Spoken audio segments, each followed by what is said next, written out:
the report split the two. There will be the first parts on macro. So let's look at the global picture.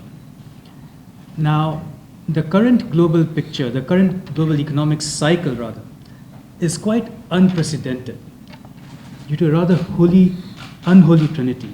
You have a pandemic which triggered the deepest recession since World War II, pushed over 90 million people into extreme poverty. That's 3 times more than Malaysia's population, or close to 3 times than Malaysia's population. Then you have a war, which was a wake-up call for how geopolitics has become such a core driver of the economy. And then you have the most aggressive interest rate hike in history in the US, from almost 0 a year back to 4.75% at present. Now, why is this relevant? Because this triggered rate hikes in over 45 countries, the impact of which we will feel only later this year because of the lagged effects of monetary policy. Now, you know all this, but people often forget that even before this unholy trinity, the world was not exactly in a great place. So we were in a low growth, low productivity environment to begin with. And now on top of that, as Yasuhiko referred to the geopolitical tensions, you have a low cooperation one too. So this brings me to a global growth outlook, which you can imagine is not very cheerful. So we project growth, global growth in 2023, this year, to be 1.7%. This is half of what we expected just 6 months ago. Growth in advanced economies, only 0.5%. This is one of the sharpest slowdowns in the last 5 decades. Within advanced economies, US projected as of now 0.5%. Eurozone, Euro area, pretty much flat, close to 0%.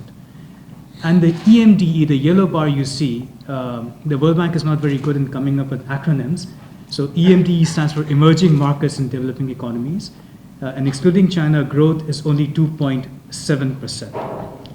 So against this gloomy backdrop, Malaysia has actually done relatively well. And let me dispel one claim right away that I've seen being made in some quarters that Malaysia may enter into a recession this year.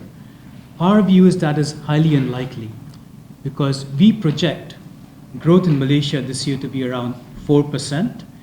Sure, it's down from last year's projection that we had done in October, and headlines will dent growth, and for sure headwinds will dent growth, and for sure there are headwinds.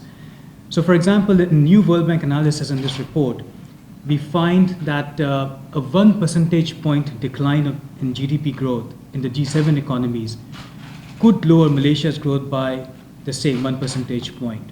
A 1 percentage point in China's decline in China's growth could lower Malaysia's growth by 0.7 percentage point.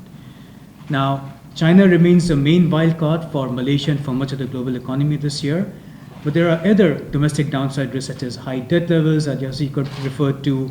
Household debt is almost 85% of GDP, amongst the highest in the region, etc.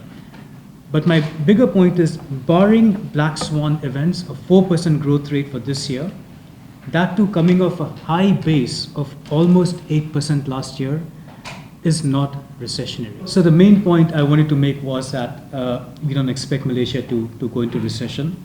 To the contrary, Malaysia's fundamentals of a floating exchange rate, low externally denominated debt, deep domestic institutional investor base, good geography, all remain intact. So credit where credit is due, Malaysia has done well in broad growth terms.